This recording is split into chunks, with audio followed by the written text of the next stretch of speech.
Welcome to Neutral Exposure, a space for reflection and inspiration with photographers across a range of disciplines. My name's Alastair.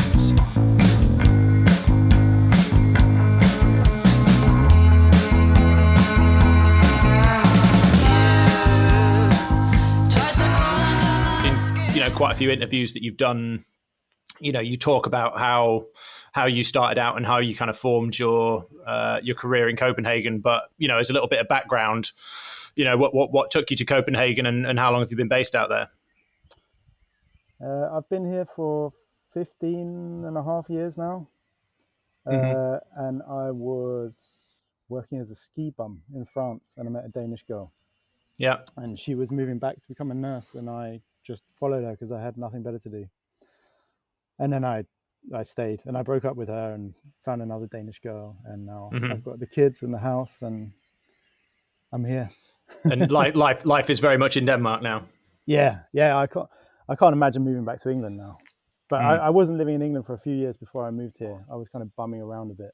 I left England when I was 21, and I was like, I'm going to go and see the world and live somewhere with a really nice climate and mountains. And I ended up somewhere totally flat with where there's like hardly any sunshine most of the year.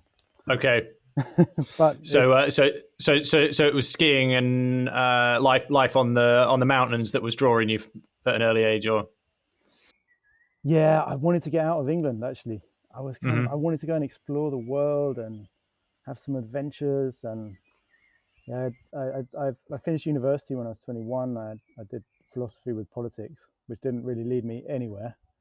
And I just bummed around for a few years, and then moved here. And then it was when I moved here that I kind of started to figure out what I wanted to do with my life.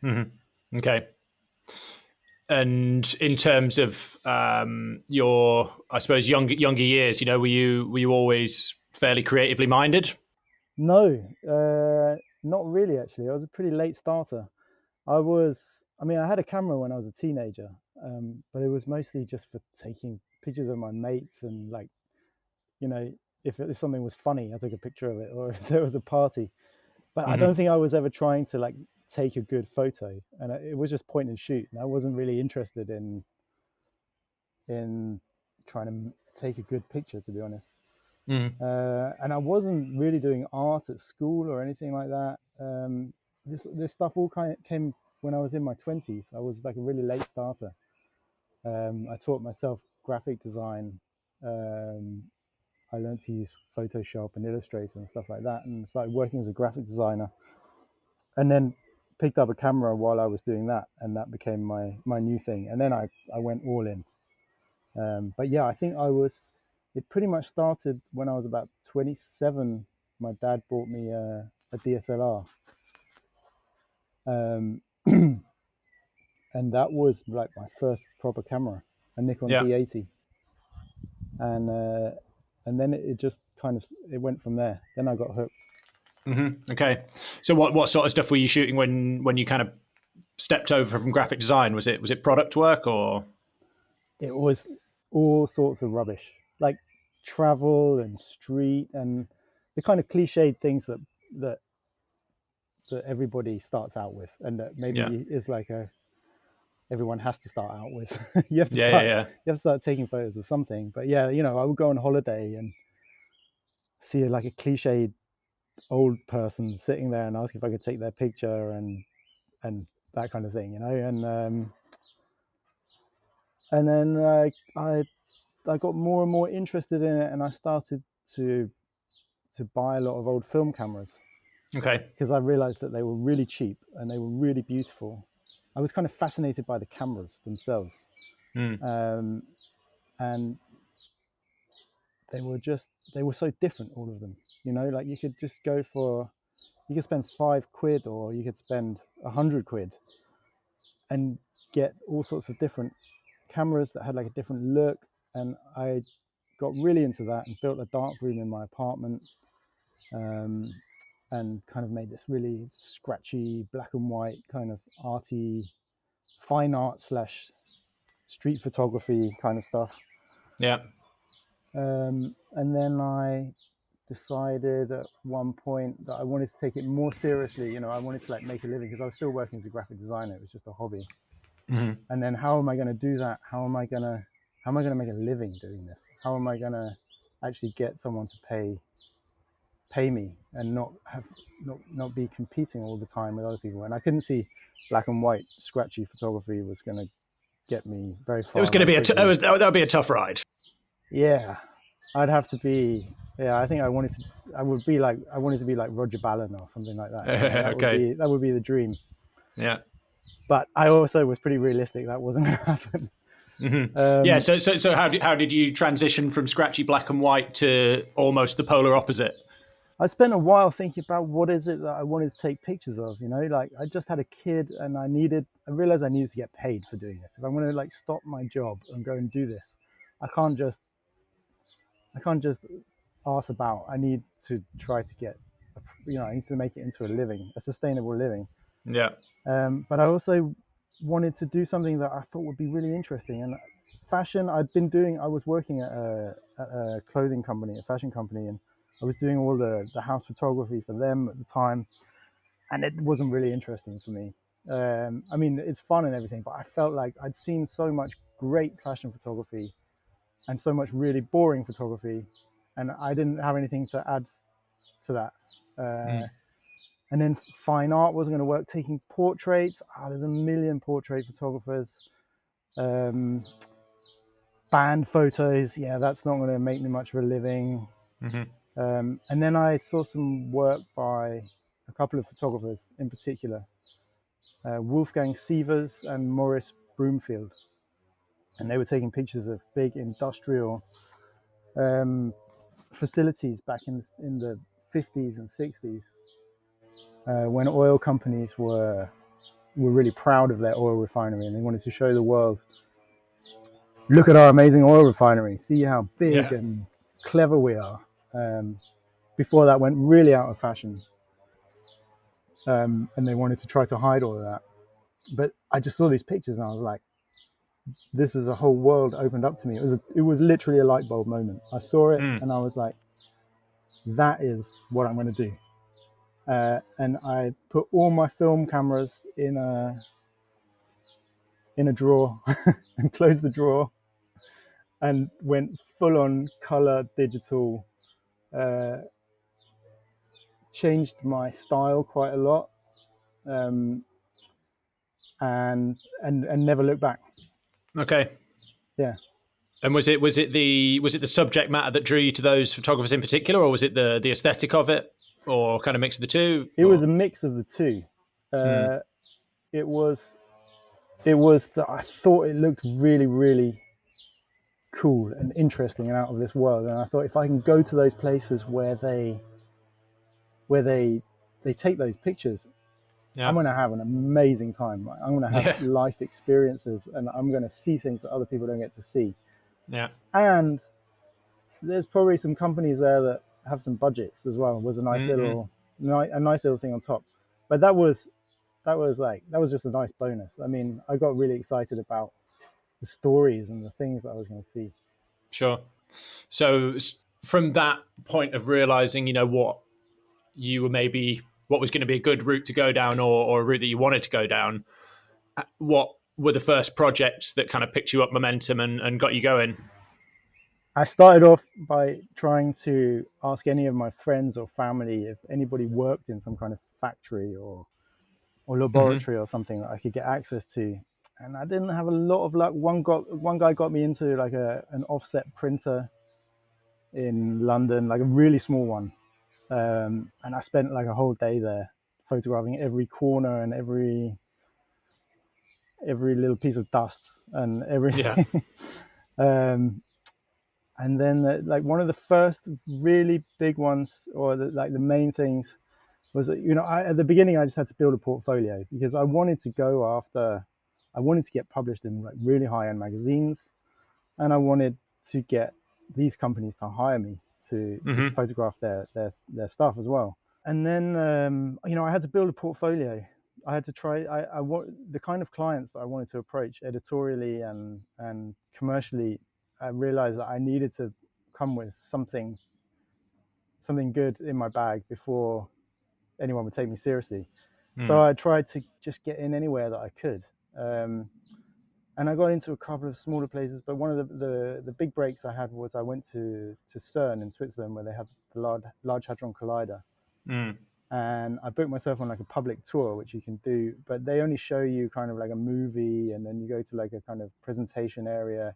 You don't get to see anything behind the scenes. So I emailed the press office and said, I'm a photographer, and I'm taking pictures of industry and science, and can you show me anything? And they said, yeah, we booked you on like a tour with an engineer for a whole day, and he's going to show you some stuff, Great. which was just like beyond my dreams. I never thought Mm. that would happen. So I met an engineer there who said, next time you want to come, just call me and don't go through the press office. I can show you anything. I can take you around. So I went back 2 times and shot more stuff. And then he hired me, or his department hired me to come back and shoot again. And then they bought everything that I'd shot up until that point as well. Awesome. So Yeah. that turned out really, really well. And at the same time, I was doing stuff like, you know, in the very beginning, I was calling like the Toyota company hotline customer service and saying, like, hey, I'm a photographer. I want to photograph your factory. Who do I speak to? And they just kind of laughed at me and hung up. So I was like spending a lot of time working out, okay, who is the person that I need to speak to get access to this place? And who is the person I need to speak to if I want to try and sell myself as a photographer, because that's normally 2 different people as well. Yeah. And yeah, half of my art form, I guess, is figuring out who to speak to and convincing them You've to let me in. got the gift of the gab. I don't know. It's perseverance. I still like my least favorite part of the job, to be honest. I really don't like doing it. I much prefer it when I just get commissioned. Sure. And the access is there. But it's also like, it's a necessary thing. You know, even though I treat my commercial projects and my editorial projects and my personal projects as like one thing, you know, they all go to the same kind of output. And I pretty much all the time I hold the rights and I shoot them the same kind of way. But there's something about the ones that I find myself that have a special place in my heart, or that I end up being a little bit more happy with. Yeah, I guess it's more of a full journey than just being told that you're going here and you're shooting this. But I do like that as well. Yeah. So at the time when you were reaching out to all these, you know, places that you thought would be interesting topics to go and shoot yourself, you know, were you working on, you know, editorial assignments alongside to you know, to pay the bills? Or yeah, I'm trying to think what I was doing. I managed to pay the bills somehow. I think it was just small jobs here and there. I just took anything I could get. Yeah. And it was mostly editorial stuff in the earlier days. You know, like Wired would buy a picture every now and then, and that was like the best day of my life back then. And then, like, you know, I got a commission from Wallpaper, but you know, no disrespect to any of them, but there was pretty small money back in those days. You know, it was somehow I managed to eke out a living. I was convinced about what I was doing, and I just had to pursue it, you know, with like blinkers on. Sure. So the focus for you was going after the you know, the things that you wanted to shoot. Yeah, I figured out pretty quickly that if I just shot what I wanted to shoot, it would always work out. It would, if I just went somewhere, if I just bought the plane ticket myself, made the contact myself, booked hotel, went there, shot it. It would. There's no time where I've done that where I've regretted it or it hasn't worked out. Most of the time, I've ended up managing to sell the pictures afterwards to a magazine, or otherwise it gets picked up, you know, on the internet by like Dezeen or someone runs the story, and then clients see that, and it kind of snowballs from there. You know, there's been very few projects I've done where I thought that was a waste of time. Yeah. They almost always work out in some way or another. Yeah, cool. So it's very large scale, you know, what the subjects that you're shooting, and you know, there seems to be a pretty common link between the, you know, I think it's broader than just factories. You know, it's kind of a synthetic, industrial, slightly stark, you know, kind of very almost inhumane kind of lens that you, or what your lens points towards. And, you know, where did that where do you feel that interest came from? Um, I think when I started, when I started shooting this stuff, I just went for what just drew my eye Yeah. um, immediately. I went with my gut, Mm-hmm. um, and then as I went on, I kind of started to think more about what was it that I was trying to show or what I was trying to do, and I realized that actually like the humanity of these places was really important to me. So even though I don't have a lot of pictures that have people in, somehow these places, these facilities and these machines, they kind of represented for me what was amazing about human beings and what we dream of and what we need to live and survive, and how eccentric we are and how we think outside the box when we have to kind of come up with a solution. So they were very, I see it as like kind of a celebration of humanity, and how good human beings are at, at building all this stuff, and which for me as a layman is just, I don't even know where to start thinking about Sure. how people build an airplane, or Yeah, yeah, yeah. or build the Large Hadron Collider, and I don't need to understand that. It's fine. I'm never going to understand that. It's all right. Mm. But from an outsider's perspective, I just think it's incredible.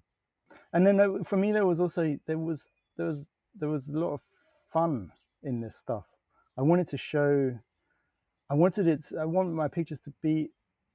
I don't want them to be too clean and bright. I like them to be like a little bit dirty, Mm. and a little bit like, and a lot of color, a lot of stuff happening, and have a little bit of a sense of humor as well, which I think Mm-hmm. is kind of perhaps the opposite of what you think of when you think of industrial or more kind of corporate photography. And I kind of figured that out as I was going along. I started off by just shooting what I thought looked good, and then I realized what was it that was important to me as I was moving forward. Mm. And I try to put some color and humor in as well. Yeah, Um, I can see that. yeah, and then there's also, it made me think a lot as well, traveling to all these places and trying to figure out what's the right way to consume things, and a lot of these facilities and factories and infrastructures, they are like, they become symbols of what is wrong with human beings, or everything that's going wrong with the environment and everything. And I totally agree that we've got a climate problem and it needs to Mm-hmm. be addressed very quickly. But I think we also live in a very confusing world. If you just close all these factories down or just stop everything, we're going to be in a much worse situation. So what's the right way to consume things? And we're bombarded all the time uh, by different people telling us different things about what's right and wrong. And Mm. it hasn't made me any more clever, I don't think, shooting Mm-mm. all this stuff, but it's been interesting. I'm not an investigative journalist, and I'm not going into places and trying to find the bad things or trying to show people what's right or wrong. I'm trying to stay as neutral as I can. Yeah, And yeah. people, when they look at the picture, I hope that they just it makes them think a little bit about where their things come from and Mm-hmm. how they're made. And I'm not trying to push anything down their throat. But people that see a slaughterhouse or a shoe factory, have I've noticed that people have very different ideas depending on who they are about how it makes them feel. Mm-hmm. Um, yeah, people have different kind of opinions about, or like sort of prejudgments, I guess. But I would just Yeah, like them to think about it a little bit. yeah, yeah, yeah. I get a sense maybe that you work quite quickly. I don't know if that's true, but it kind of comes across that it's quite instinctive, the stuff that you're shooting. Yeah, I do work quickly, and that's partly because I don't have a lot of time. Mm-hmm. I don't want, in a way, I don't want it to. I think people assume that I've spent a lot of time taking the pictures because I spend as much time as I can on getting the composition exactly Yeah. right. I move millimeters here and millimeters there, but I've got to a stage now where I can usually do that quite quickly. and Mm. I want to try to capture this moment or this place in a way that makes people, maybe they think that I've spent a lot more time on it than I have, but in Mm. reality, I have to move very quickly. Mm. Um, if I'm doing a commercial job where I've been commissioned by the company to take some pictures, then we can take like 2 pictures a day, and it can go really, really slowly. And they tidy this up in that corner, and then we take another one, and there's like something up there that needs to be moved, and it can go very slowly. But that doesn't necessarily make for a better picture. No. Um, I don't find that taking more time necessarily improves anything for me Yeah. personally. Yeah. Yeah. Your work really kind of resonates like quite loudly. I don't know. It's really loud work, Yeah, it's not and minimalist. it's not minimalist, but it looks like it at a first glance. You think, oh, this is really clean, graphic, minimalist work, but it's actually really not. It's quite loud, and and it's quite interesting to hear you say that you want that kind of edge to be there, because I think that comes across. Yeah, I mean, like ideally, and I guess any photographer would say this. What you want is someone to be drawn to a picture because of they see something that their eye is drawn towards. Like a kind of a very basic like pattern or shape or color, and Mm. then as you look closer, you find more layers within the picture. And I'm very happy that you say that because that's what I try to do. But I think that I guess almost any photographer would want that from their picture. Even if they're a portrait photographer that's just taking a picture of somebody's face, you still want to achieve the same thing. You want to be able to find different things within that picture the longer you look at it. Yeah, yeah, yeah, for sure. In relating to that question of the work having it's got quite a vibrant energy to it. What does it feel like when you're producing it? For a start, I'm usually like genuinely amazed by what I'm looking at. Like I'm in awe. I'm really excited to be at the place I'm at, and really happy to have the opportunity to take a picture of it. Um, and sometimes sometimes I walk in and I'm like, that's the picture is just there. It's like the Mm. first thing. It's like super obvious. That's the picture that I want. I just have to put my tripod there. Boom, done.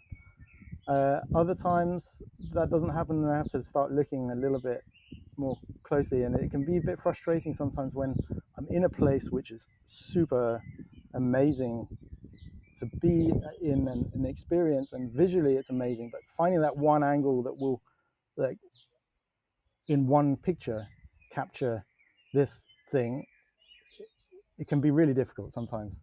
um, but there's always a way. You just you have to just take a step back and take your time. So I Mm. say that I work quickly, but I take my time as well. I don't rush. I don't do it quickly because I'm stressed or I'm rushed. Yeah. I also think it's important to take my time. But I think when I'm shooting, there's a couple of different things I'm looking for.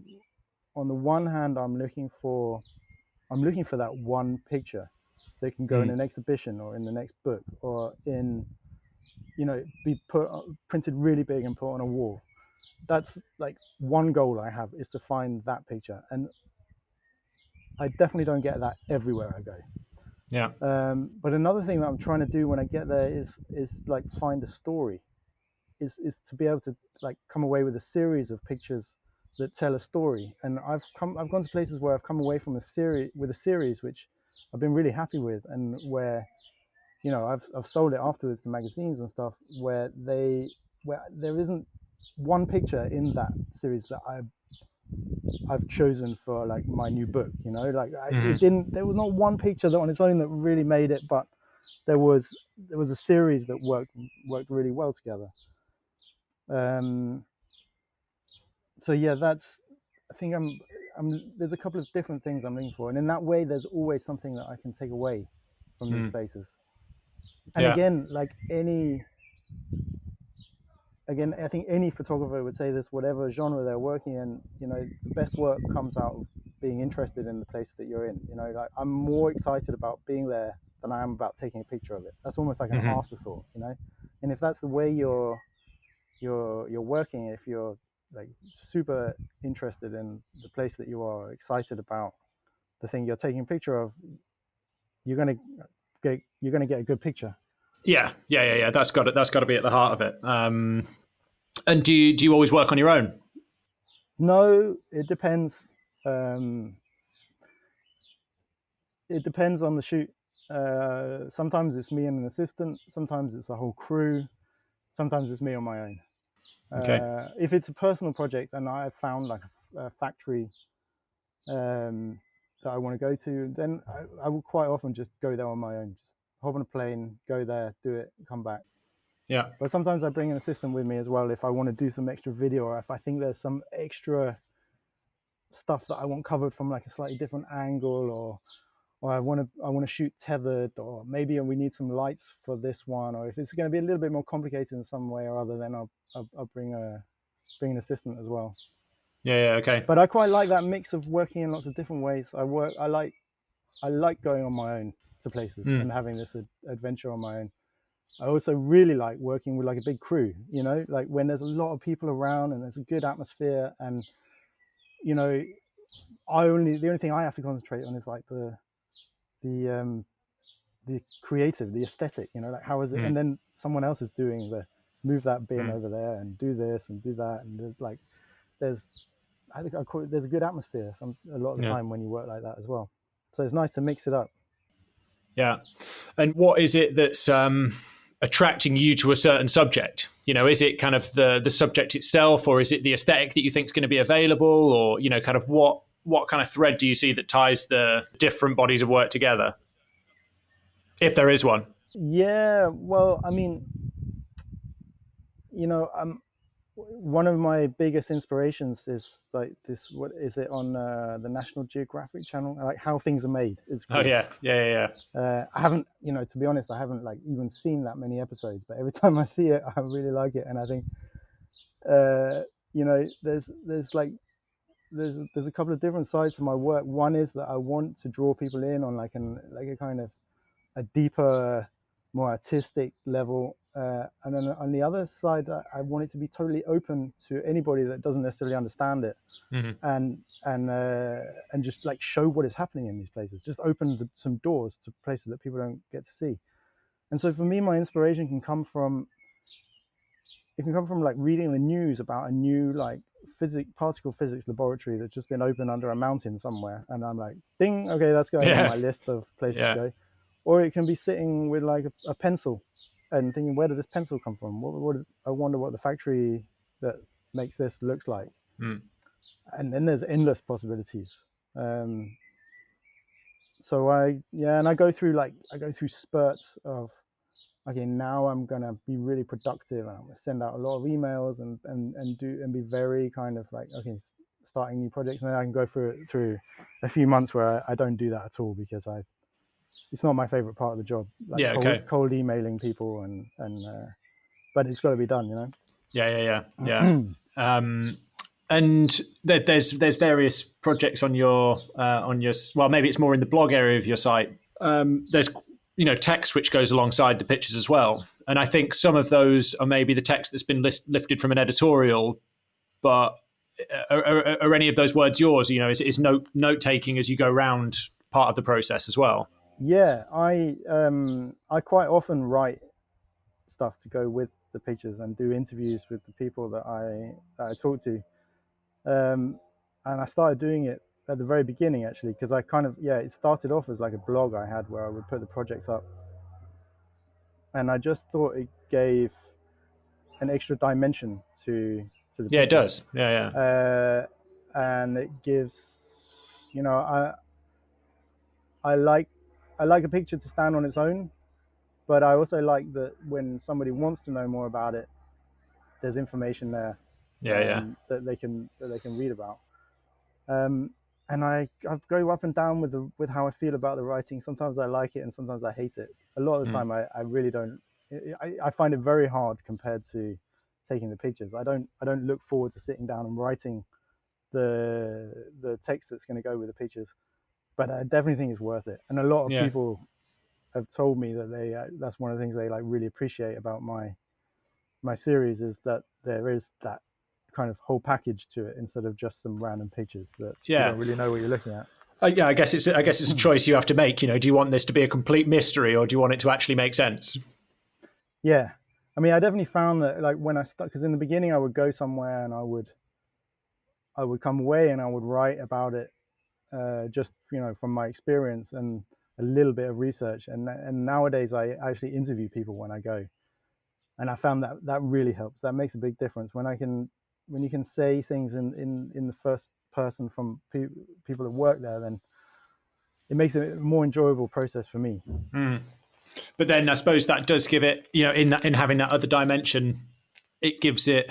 You said at the beginning that you're not working investigatively or journalistically, but having that text, I suppose, does elevate it somewhat from just being photography. Yeah, I mean, I do think I work journalistically in a way. I'm not a trained journalist or anything, but I do. I'm looking for stories, you know. But I'm not an investigative journalist. I see those guys as like they're going in undercover and like trying to expose things, and I'm Yeah, not. yeah, I'm yeah. not doing that. But I'm definitely looking for. I want to tell stories. Yeah. Um, So, in looking at the book that you brought out a couple of months ago, it's not the first book that you've produced, am I right? no, it's the first one of which is like only my personal work. Yeah. Okay. Um, so the last book I made a few years ago, that was for Bang& Olufsen, the Danish audio visual company. Hi-fi company. Yeah, Yeah. and I went into their I went through everything through their basements and found prototypes and went and visited designers and went into the factories, and I went and photographed and wrote a whole book, like a proper book that went out. It was published by Thames and Hudson, Nice. and that was great fun. I was really lucky um, to get the freedom that I had. They just trusted me and let me let me do a whole book. And Was that that was was that just was that something great. you approached them about, or was Yeah, that I did that pitched it start to them. editorially? Or, yeah. I pitched it to them, and I was amazed that they said yes. And then they Yeah. just let Nice. me run with it. And it's a company. It was 100. Well, it was at that point. It was 90 years old. There's a lot of history in that company and a lot of interesting characters and people. So getting to like go really deep inside and delve down and then show everything, and like from my point of view, like the book was also, the introduction was, I don't know, I think I wrote like 10,000 words or something from my point of view about the experience of coming into this company, and a little bit about the history and stuff like that. And yeah, I can't believe they let me like go in and Yeah. do Yeah. that. That's great. Yeah, so that was really good. But this new book, that's the first book, which is like just purely my work, and it's a Yeah. mix of personal and commissions, but threaded together with a theme. Okay. So Yeah. I don't think you can tell any difference between Yeah. Yeah. if it's a personal project or a commission project. Yeah. With you. That answers the question as to whether it was purely kind of a standalone project or whether it was different elements that had been brought together into a book. Yeah, I mean, when I started doing this thing, when I decided that I wanted to pursue this industrial and scientific genre, I had already decided then that at some point I'm going to make this into a book and an exhibition. And yeah, about a year and a half ago, I felt like it was the right point to do that. So I kind of brought it all together and edited and made a book and an exhibition. And I also quite like the fact that a lot of the stories have had like several different lives. They've been published, some of them, as like the series that I was talking about before. Like that series has been published on its own. But then I've selected the one picture from that, which I think works really well with this picture. And I think the vision of what I was trying to do when I started like 8 years ago was, yeah, I put that vision into this book. Cool. So it wasn't necessary. Yes, I suppose it's. was going to say whether it was always intentional that you were going to put that book out, but I suppose it's always been in the back of your mind that that's kind of the, the optimum end result for your work. Yeah, I mean, well, like I said, when I go to somewhere, I'm looking for two things. I'm looking for one picture that will make it into the exhibition or the book. Yeah. And I'm also looking for like a series or a story. And a lot of the time I didn't come away with that one picture. But the ones that did, then it was always the plan from the beginning, like that picture is going to make it into the book. Cool. And how important is that printed product for you? Do you think your work lives in the same way on a screen? No, but I don't think anybody's does. But then yours in particular, where there's so much detail, and there's that, I've not seen one of your prints, really large, but I imagine there's, a lot of time that can be spent really kind of, picking through those fine details. Yeah, the bigger, definitely the better, for most of my pictures, I feel. And that's not from like a kind of macho perspective. It's just because I think they're strong pictures. They're like you said, they're loud. They're kind of shouting at you. And yeah. if they're small, then you kind of, maybe they look a bit messy, or it can get a bit too confusing. So when you get it big, then you can start to really look at what's and also if you're trying to display the scale of human achievement and what humans are capable of, then having it as a little 6x4, I guess, isn't quite the same. No. Yeah. So going back, I want to go back to that noise aspect a little bit, and even though it's outside of the photography necessarily, I'm kind of interested to know or pick your brain as to whether there's any sort of whether you feel there's any sort of musical influence behind the work. Because I think again it's right in the middle between being quite calm and then absolutely electric, and being quite classical but then also super modern. And I'd be quite interested to know kind of what your musical interest is, and whether you feel that kind of runs into the work at all. I could be picking into something which isn't there. I don't know, but yeah, that's an interesting question. I mean, to be honest, it's not something I have like a ready answer for, because I haven't really thought about it like that. I mean, I'm really, really interested in music. I'm listening to music all the time. Yeah. I think it's some kind of, it's somewhere in between the two.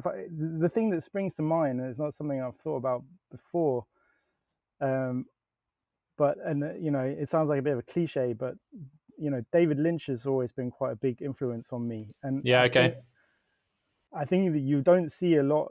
There's not an aesthetic similarity between my pictures in this body of work, and any of his stuff. Really, I don't see a big aesthetic. But I've listened to a lot of David Lynch's soundtracks and music that he's made as well. And I always love these kind of like super dark ambient industrial noises he puts in.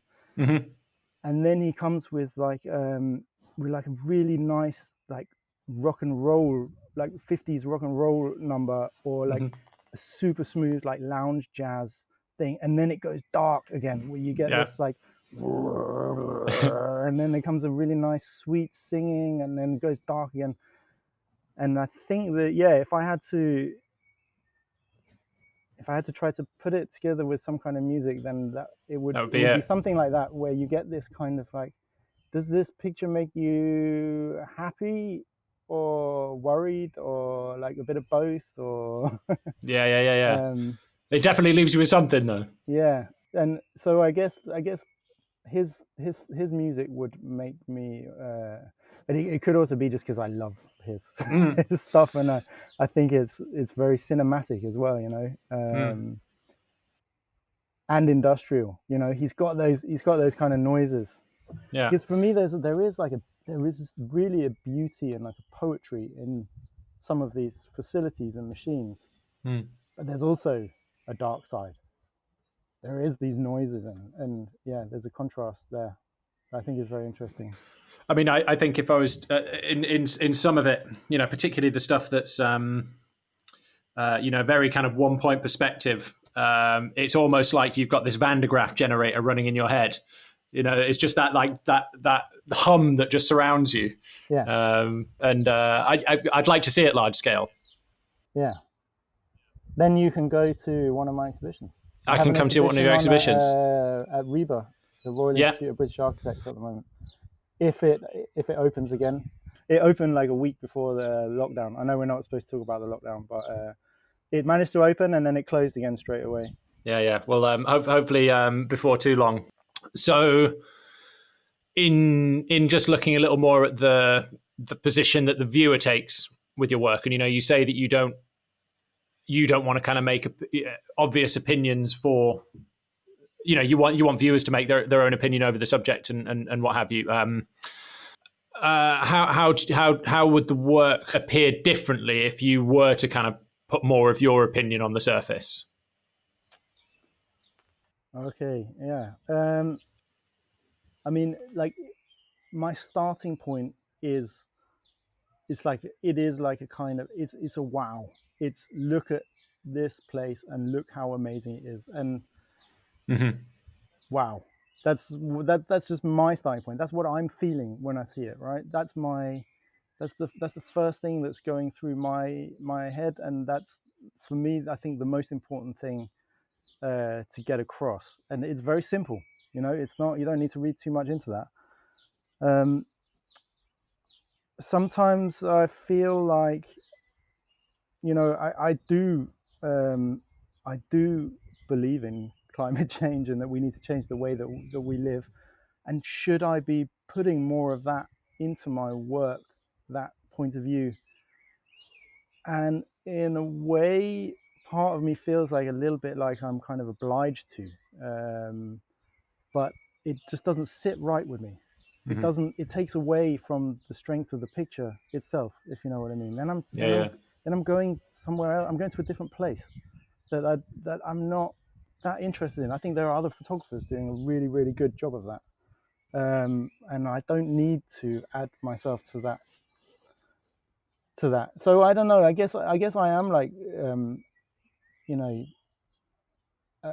I am conflicted a little bit in like how to approach this.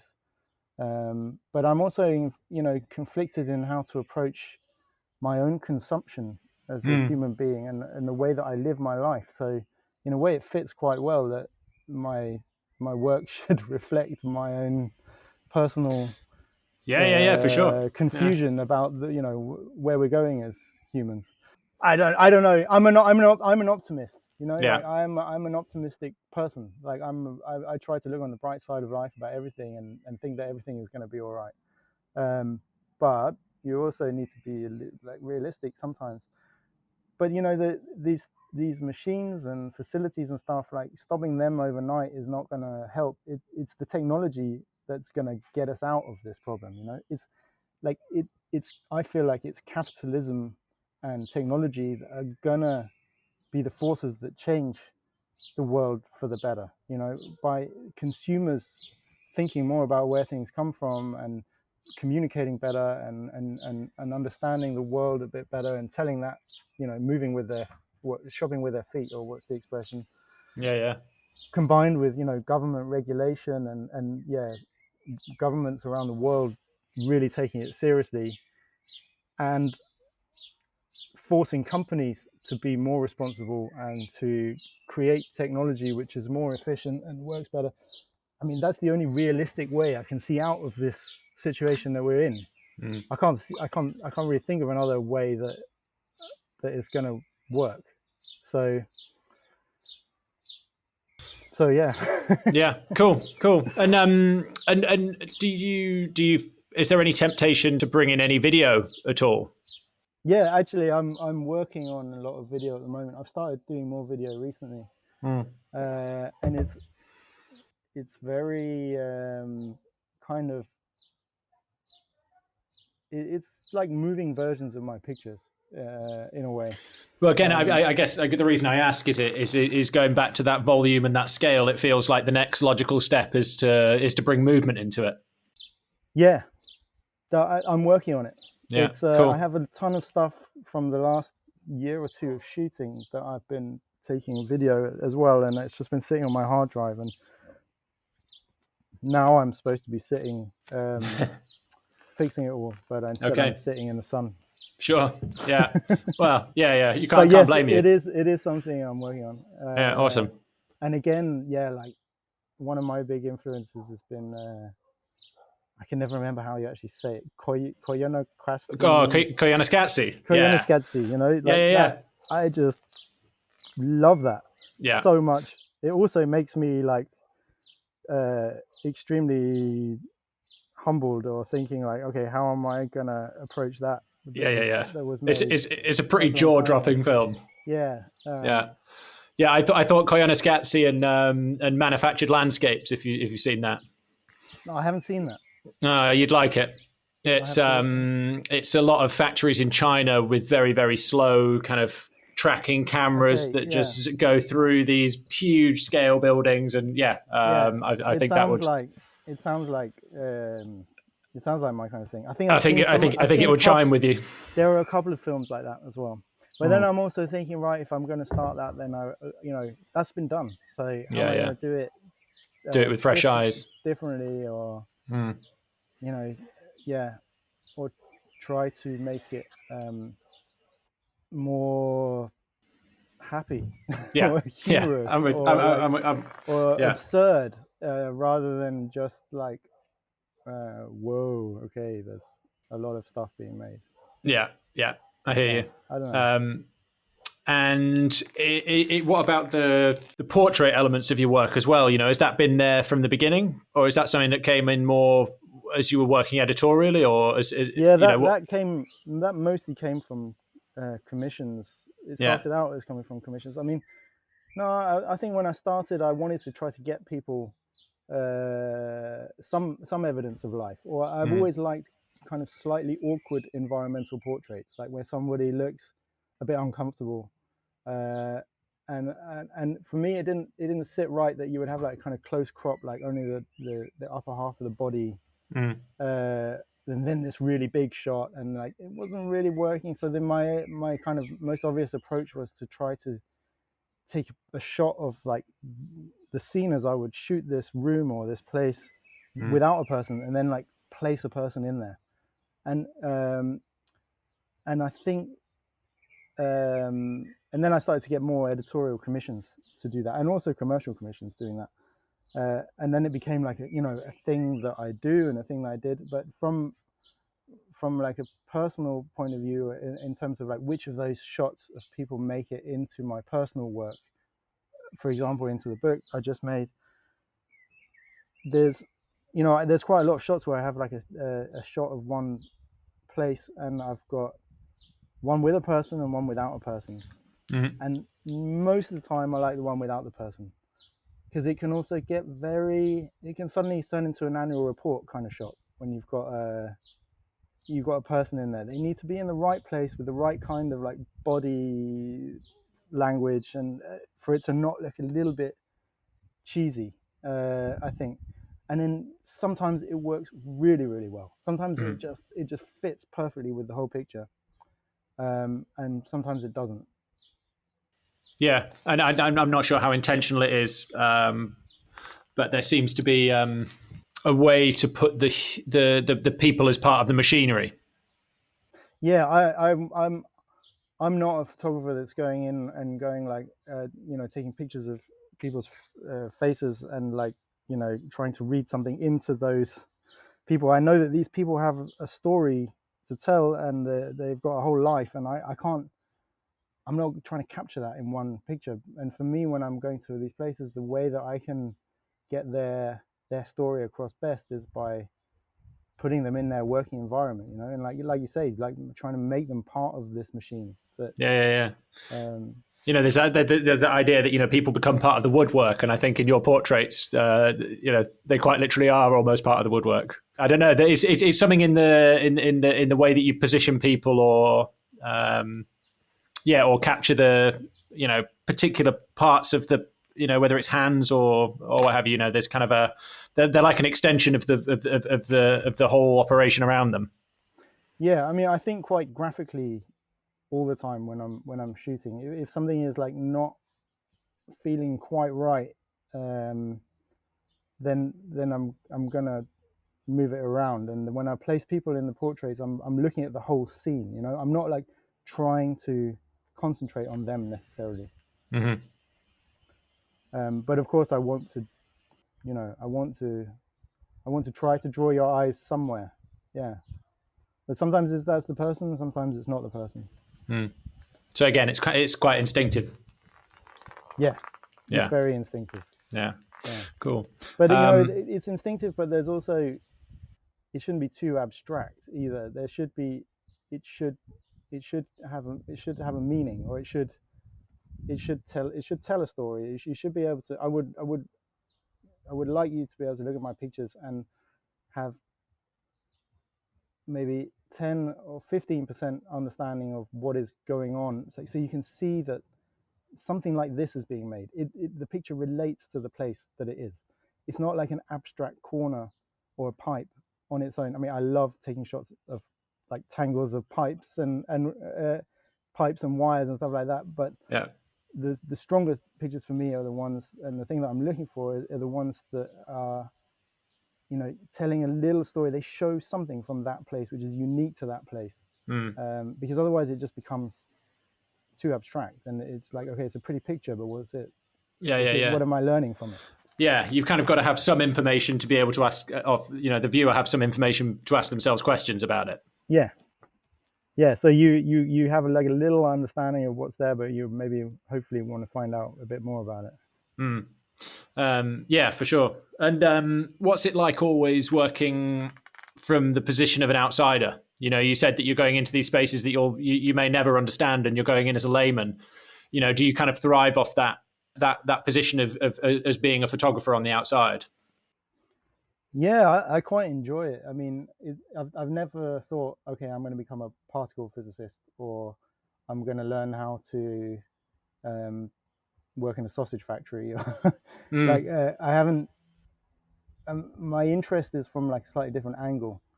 I mean, I probably know a little bit more about particle physics than your average person, but I'm also like very, yeah. The more I've been shooting this stuff, the more I've become aware that like a little knowledge is a dangerous thing.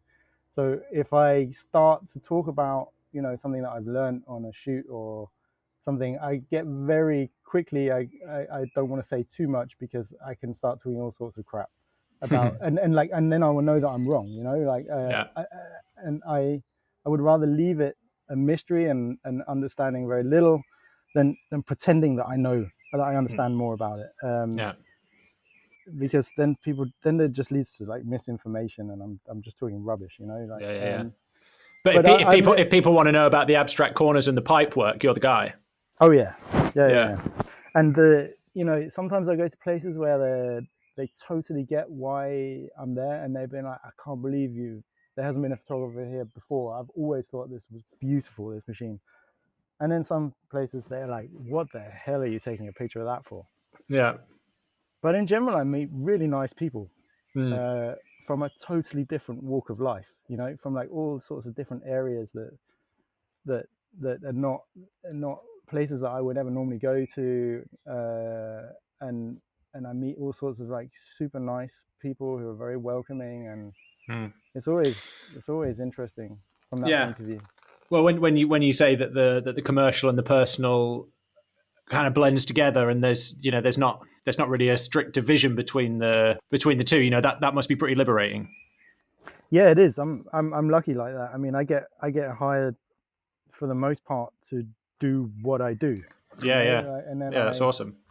you know, it's, you know, when I have an art director, they're normally like, yeah, okay, you just, you know, it's more of a collaboration rather than them saying, right, we want something like this and something like this. Mm. Um, and then it's also fun to have collaborators as well. You know, I enjoy that. Um, but yeah, I never. It's been a long time since I've been offered a job, which was like shooting something that wasn't what I wanted to do, or what my kind of cup of tea. Mm. Um, but you know, it's also great when somebody asks me to shoot something because they like my style, but they've never seen me shoot anything like this before. But they think that it could work for this subject. Um, that's also a challenge, and a good challenge. But they have to be doing it because they like my style and they think it's going to work, not just because they need a photographer to shoot this and how much do I cost. Yeah, I'm with you. Yeah. Yeah. Okay, sweet. Yeah, so just to touch on your process a little more, you've mentioned that there's a lot of a lot of consideration that goes into the framing and very precise movements to get the aesthetic as you want it. Yeah. Other than that, is there anything kind of more technical that goes into your photography process itself? Are you producing multiple stitches and stacks and things like that, or is it always one frame? Yeah. In general, I try to keep things as simple as possible. Mm-hmm. I don't really like having to take too many creative decisions in terms of gear and stuff like that when I'm shooting, because it distracts me, Okay. and I just want to concentrate on what it is that I'm trying to photograph and do it in the most simple way that I can. So, over the years, I have added like bits of equipment that have become things that I can't live without. But I generally try to keep everything as minimal as I can. I want my bag, my camera bag, to be as have as few like distractions and things like, oh, should it be this or this, or like, would I use that or that, or these things just annoy me a little bit. And then I find that when I'm just like, I got a camera and a lens and a tripod and a shutter release, I'm like, Yeah. that's it. I do I do stack occasionally. I do stitch occasionally as well for like, big panoramas. It has a lot to do with how much time I have when I'm Okay. there. And if I shoot quite a lot when I go places. I shoot, if I go on a day shoot of like a factory or a laboratory, I'm going to shoot 300 to 500 pictures. If I'm on my own, Mm-hmm. and trying to stitch every one of them, make every one of them into a panorama is going to be a nightmare, right? So, and a lot of time. Like I don't have that much time, but normally I would pick like, it's when I save that for when I see one of those shots that I know is going to go on the wall. Mm-hmm. Yeah, Yeah. Cool. that's my thing. Keep it simple. Yeah. Cool. So what's next? Well, I've had like some projects that I was getting off the ground before Corona, and that have just kind of stalled because all my work is outside Denmark, and all my clients are outside Denmark. So I'm working on getting some Danish clients at the moment. Yeah. And I'm taking it very, very easy, to be honest. Like this is a kind of like I'm quite enjoying it. It's like I think it's been a good thing. I know we weren't supposed to talk about Corona, but Yeah. Just life in general right now. yeah, life in general is like very relaxed, and I was stressing a little bit that I couldn't travel, and now I'm looking forward to traveling again. But I'm also thinking it's like been really healthy to just stop everything and just take a break. Where am I? What am I doing? And I'm also, I have 2 exhibitions that are just about to launch, and the book has just launched. So everything was like, let's go, and then Let's stop. Let's wait. But it's all going to happen. So I'm just kind of twiddling my thumbs. I'm selling a lot of prints at the moment, which is really good. Yeah. That was something that I wanted to get going, to concentrate on more properly, but I've always been a bit too busy. And now I've set up like a good print system, and you can buy them on my site, and I'm selling quite a lot. So that's really good, and that's something for me which is hopefully going to keep going the rest of my career. That I've kind of kickstarted here. I was selling prints before, but it was a little bit here, a little bit there. And now it's running. So yeah. Yeah, fantastic. And do you, I suppose we don't have any idea of when, but are the exhibitions I suppose, going to be extended, taking this into consideration. Yeah, I mean, that's the good thing about all this, is that I think that they've basically cancelled all the exhibitions that are coming after, because they don't know when they're going to open. They don't know if they've got any money, and they don't know. So my exhibitions, which are just open and about to open, they're going to, instead of running for 3 months, maybe they're going to run for like 7 or 8 months. So Awesome. that's the upside. Yeah. In London, it's there. It's hanging. It's just they need to open the doors. And in France, they are hanging it right now. So okay. Sweet. as soon as you're allowed like more than 10 people in a room at one time, then, or as soon as like museums and stuff are allowed to open, I guess. Yeah. Awesome. Cool. Well, great to chat to you, man. You too. Appreciate you taking the time.